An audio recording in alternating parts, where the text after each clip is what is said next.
But as Secretary Noem said, no one who wants to be peaceful shows up at a protest with a firearm that is loaded with 2 full magazines. But how was he threatening Border Patrol? You've collected the evidence, you said, right? You have the handgun in your possession? That's right. And how was he using that handgun in terms of threatening Border Patrol? What was the threat? He had his camera, right? He was filming it. That's something that I will let the DHS and the prosecutors, because they are the ones investigating that case. I don't want to stylize that evidence. Kristi Noem said that the individual approached U.S. Border Patrol officers with a 9mm semi-automatic handgun. Was the gun visible, or did Border Patrol see the gun after they shot him? Again, all those pieces of the investigation are being led by DHS and HSI, and I don't want to comment on their ongoing investigation. Look, I don't want to stylize the evidence or comment on some kind of investigation. I'm just going to make some wide sweeping, unfalsifiable claims because that's what we do here at the FBI. Anyway, here's Jessica Palate Cleanser Tarlov explaining the hypocrisy of arguably the stupidest administration in American history. Have you seen the body cam video? I was unaware you had. You know what? It's going to exonerate all the agents. You're completely right. Stephen Miller saying an assassin tried to murder federal agents, and this is your response. And J.D. Vance retweeting it says something about where this administration is and how they're considering it before and after the murder of Alex Pretti. And this will go down in history as a turning point for this. Greg Bovino wouldn't be leaving tomorrow if an innocent person wasn't killed.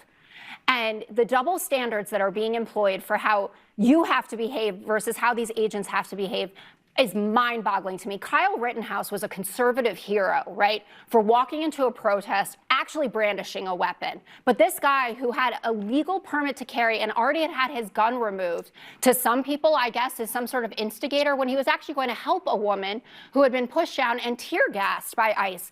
We have the right to protest. Yeah, it's almost like they don't really believe in anything. It's sort of like their beliefs shift according to whatever the narrative is or whatever the talking points that have been disseminated say.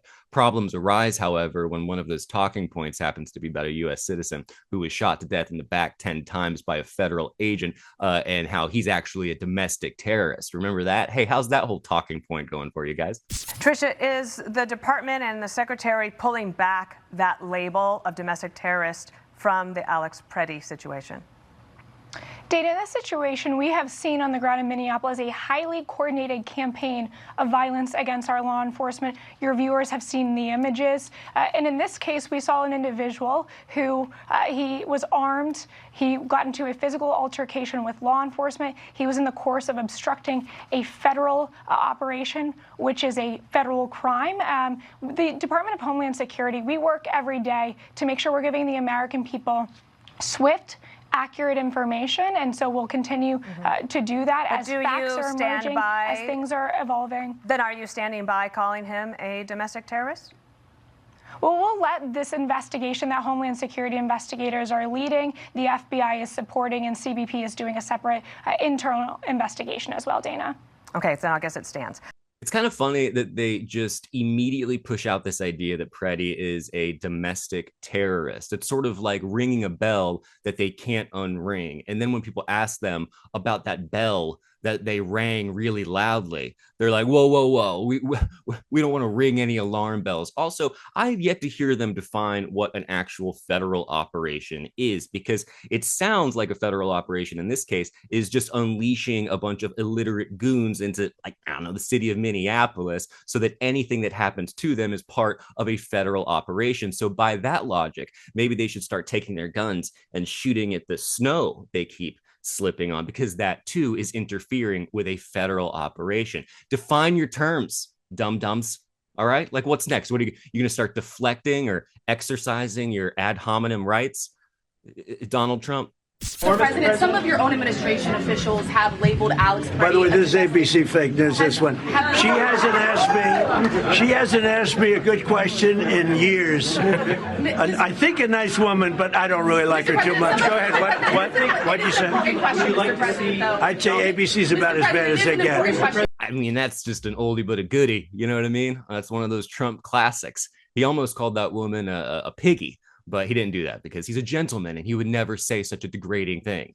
Right? Oh, right. No, I'm being sarcastic again. Sometimes it gets away from me. Anyway, here's Paul Mercurio explaining the situation way better than I could. Well, the fish stinks from the head down.